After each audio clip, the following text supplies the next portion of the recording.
The work did not end with the pit. Once removed, the waste had to go somewhere.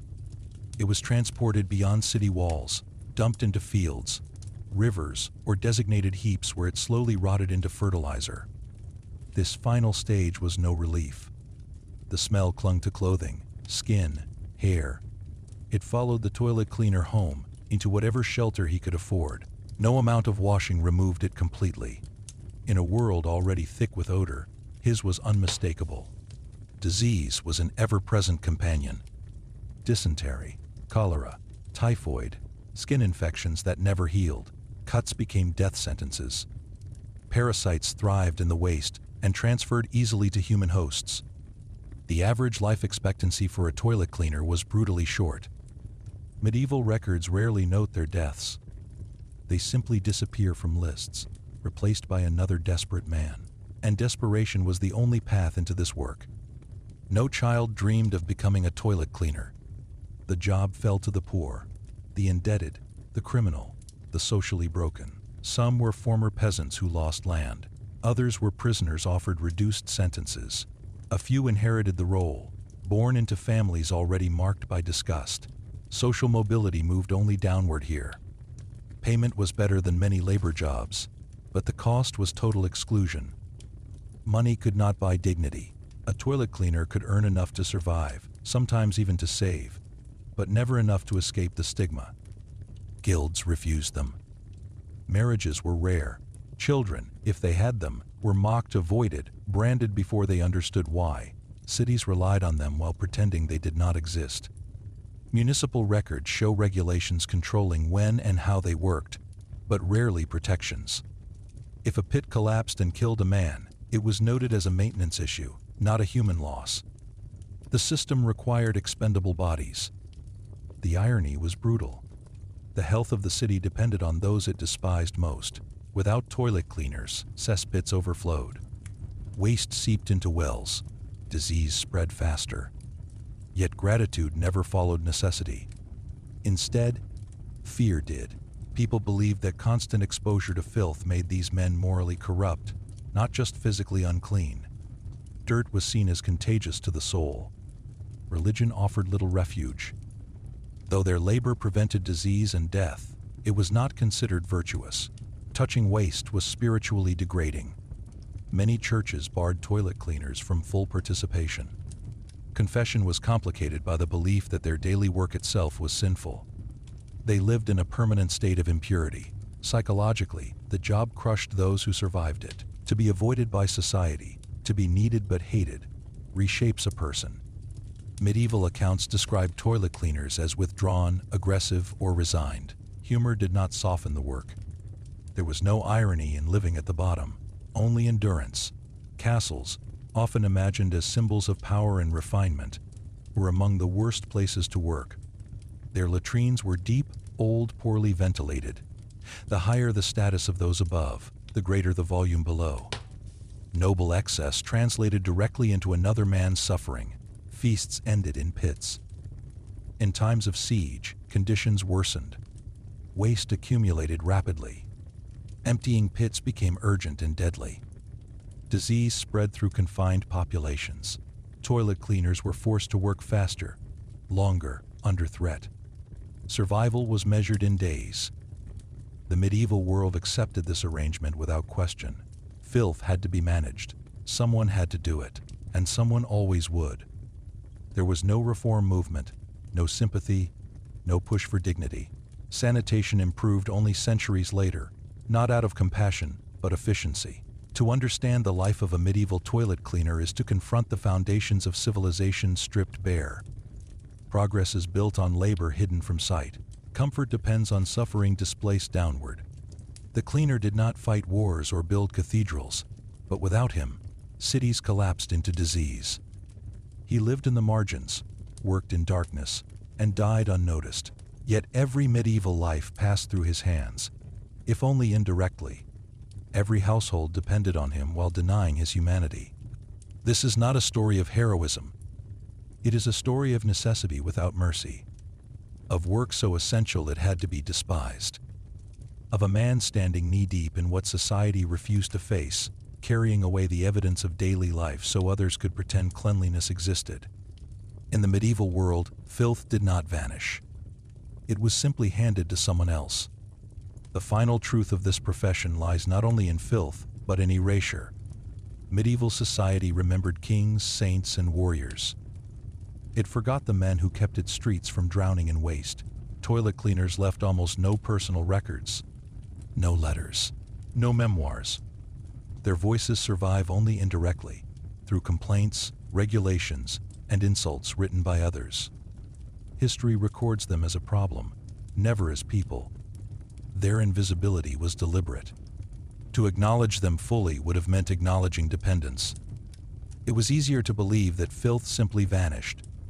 That civilization was clean by nature. The toilet cleaner existed to preserve that illusion. Even death offered little dignity. Burials were simple, often outside consecrated ground. Some were buried near waste sites, others in unmarked graves. Mourning was rare. Replacement was immediate. The work could not pause. Children raised in these households learned quickly how the world saw them. Mockery followed them through streets. Trades were closed to them. Marriage prospects were scarce. Many fled if they could, abandoning family ties in hope of anonymity elsewhere. Some succeeded, most did not. There was no pride in the work, but there was skill. Experienced cleaners knew how to read pits, how to judge gas buildup, how to work quickly before collapse. This knowledge was never formalized. It passed quietly, from man to man, without recognition. Survival depended on it. Occasionally, disaster forced attention. A collapsed cesspit killing several men. A contaminated well triggering an outbreak. In those moments, authorities noticed sanitation. New rules were written, then forgotten. Structural change was rare. Suffering resumed its normal silent rhythm. As centuries passed, cities grew larger, denser, more dangerous. The burden increased. More waste, deeper pits, narrower margins for survival. Yet the social position of the toilet cleaner did not improve. Progress demanded more of him, not less. Only with the slow arrival of underground sewers and modern sanitation did the profession begin to disappear. Not because society repented, but because technology made invisibility easier. Waste could finally vanish without a human intermediary. The man was removed from the process, and with him, the discomfort of acknowledging who had always paid the price. But the pattern remained. Modern systems still depend on unseen labor, on people who enter spaces others refuse, who absorb risks so others can feel clean, safe, civilized. The medieval toilet cleaner is not just a historical figure, he is an origin point. To look at his life is to understand how hierarchy truly works, not through crowns and laws, but through who is forced to touch what everyone else denies. Filth reveals structure. It shows where power ends and sacrifice begins. In the Middle Ages, cleanliness was not a state of being. It was a transfer. Waste did not disappear. It moved downward, onto someone society decided mattered least, and that decision was never questioned. The toilet cleaner lived in darkness so others could live in denial. He carried away the physical truth of human life, night after night, until his body failed. When he vanished, another took his place. No monument marks where he worked. No stone bears his name. But every medieval city was built on his endurance. This is the brutal reality behind medieval sanitation. Not innovation, not order, but necessity enforced through neglect. A civilization resting quietly above a pit. In the medieval city, dawn did not arrive clean. It rose slowly through smoke, damp stone, and the lingering breath of thousands of bodies packed too close together. The streets woke with the same old sounds: wooden shutters groaning, carts rattling, livestock crying out from cramped pens, but beneath it all lay a quieter truth. Nothing in this world was ever truly separated from its waste. Not the marketplace, not the churchyard, not the noble's hall. Filth was not an exception to medieval life. It was one of its foundations. For the toilet cleaner, that foundation was a workplace. Night after night, he moved through a landscape that wanted him unseen.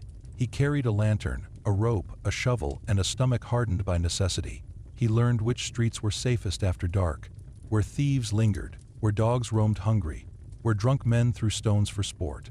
He learned which households would pay on time, and which would delay until the pit overflowed, and the stench forced their hand. He learned that everyone needed him, and almost no one would meet his eyes. The work itself was a slow assault on the body.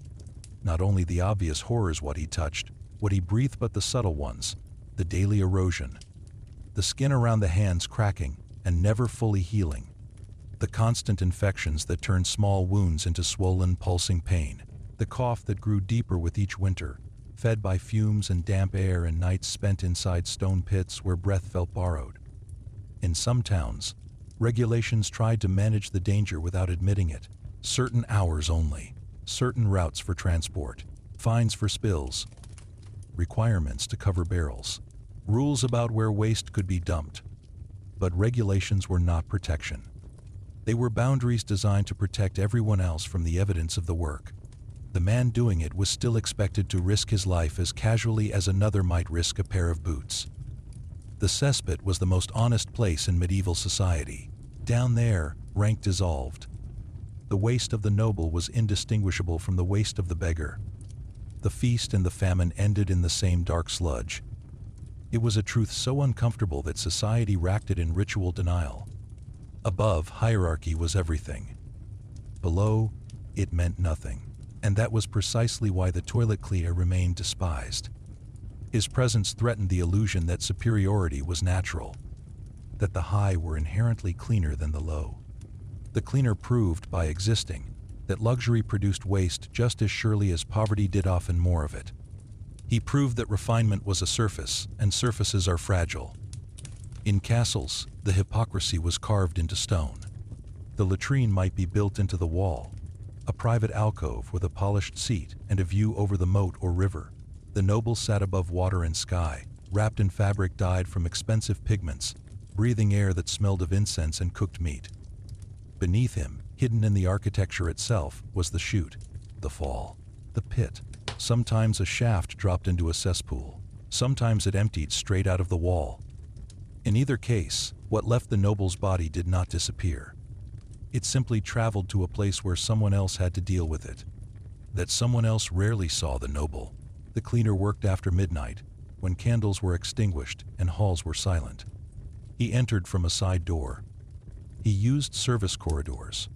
He existed in the same hidden spaces as servants, except servants could be promoted, could be trusted, could sometimes step upward. The toilet cleaner's work kept him trapped at the bottom, regardless of skill, regardless of years, regardless of how necessary he was. In towns, conditions could be even worse. Houses were built close together. Cesspits sat beneath courtyards and kitchens. Wells were dug nearby, often too nearby, because space was scarce and knowledge limited. In heavy rain, waste seeped through soil into water sources. In summer heat, pits fermented and swelled with gas. In winter, frozen ground made digging difficult, forcing pits to remain full longer than they should.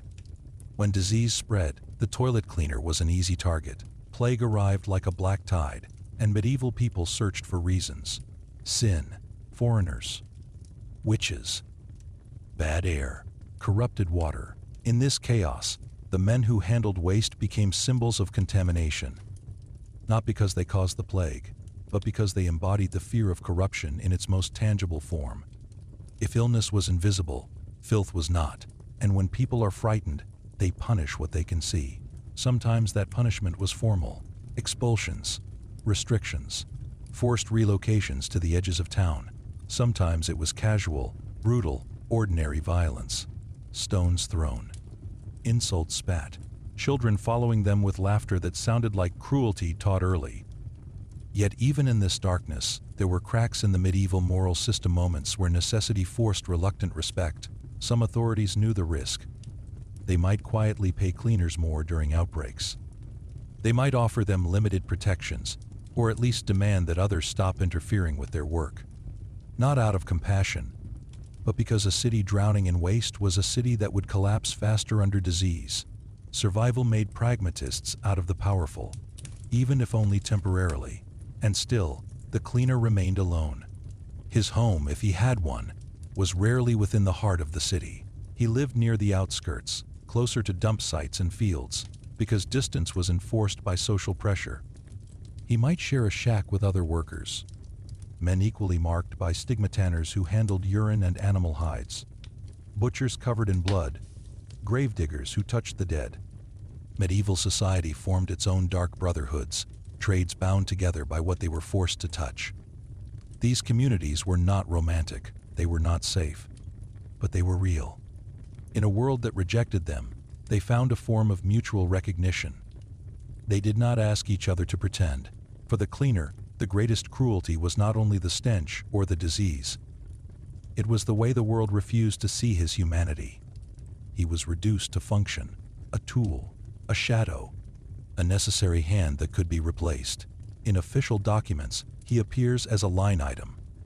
Payment for pit emptying, a fine for dumping too close to the walls, a complaint about working too early, a report of a death in a collapse. The words are cold, procedural. They treat the body as collateral damage, the way one might treat a broken cartwheel. And yet, behind every document, there was a man who woke up with dread and kept going.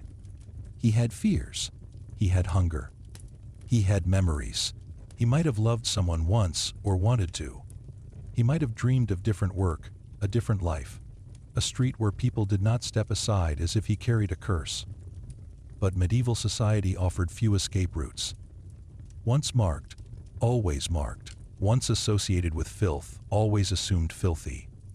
Even bathing could not cleanse that stain. Bathhouses existed, especially in cities, and they were sometimes lively social spaces. But the toilet cleaner entered such places rarely, if at all, not because he lacked the desire to wash, but because access was controlled by social disgust. Others did not want him near them. They believed that dirt was not only on his clothes but in him, as if it had soaked into the soul. This is how medieval hierarchy maintained itself, not only through law and violence, but through purity myths, through the belief that some people were naturally higher because they were naturally cleaner, through the convenient forgetting that every clean surface required someone else to take away what made it dirty. If there is a single image that captures the cruelty of the system, it is the vertical one. A noble above, a cleaner below. The noble relieved, the cleaner burdened. The noble spared, the cleaner exposed. The noble never thinking about the pit, the cleaner never escaping it, and yet the pit was always there. The Middle Ages loved stone, stone castles, stone cathedrals, stone walls that promised permanence. But beneath stone, waste ate away quietly at stability. Latrines cracked, pits leaked, foundations weakened, floors collapsed. The most powerful buildings were still vulnerable to what they produced. Civilization, no matter how grand, was always haunted by what it could not glorify. When you follow the toilet cleaner through his life, you begin to see medieval society differently. Not as a romantic world of torches and banners, but as a living organism struggling to manage its own decay. The cleaner's labor was part of a larger ecosystem of survival. Waste became fertilizer. Fertilizer grew food. Food sustained bodies. Bodies produced more waste. The cycle was continuous, indifferent. The cleaner stood at the darkest point of that cycle, where the unpleasant truth was concentrated, and because he stood there, he was treated as if he belonged there. He was not allowed to be neutral. His work stained him socially. It defined his relationships, his opportunities, his movement through public space. It narrowed his future until the future was little more than another night, another pit, another breath of fumes. In old age, if he reached it, his body became a map of the work. Bent spine, chronic cough, missing teeth, skin thickened and scarred. The hands, once young, turned rough as wood. He might no longer be able to climb down into pits. He might train another man, passing on the only knowledge he owned. Or he might simply fade, pushed aside even by those who shared his trade, because the work demanded strength above all else. The end was rarely dramatic. There was no final speech, no recognition, no moment where society admitted what it owed him. The cleaner's death was another disappearance. The pit still needed emptying. The city still needed to pretend it was clean. And that is the cruel genius of the system. It functioned through forgetting. The toilet cleaner was essential precisely because he could be ignored. His work allowed medieval people to maintain the fantasy of separation between high and low, clean and dirty, sacred and profane. He carried away not only waste, but discomfort. He removed what threatened the story society told itself about dignity. When modern eyes look back, it is tempting to laugh. To treat medieval sanitation as a grotesque curiosity, a crude footnote, but the laughter is a defense. Because the truth beneath the story is not medieval at all, it is human. Every society creates pits, places where the consequences of living are stored. Every society finds people to enter them, and every society tries to forget those people exist. The medieval toilet cleaner stands at the edge of that truth, holding a lantern in the dark. He was not celebrated. He was not mourned, but he was there, night after night, doing the work that made all other work possible. He carried away what no one wanted to see. He kept disease at bay as best he could with bare hands and exhausted lungs. He moved through the sleeping city like a shadow that civilization required, and when the dawn came, he vanished again. Not because the work was finished, but because the world above needed the illusion that it had always been clean.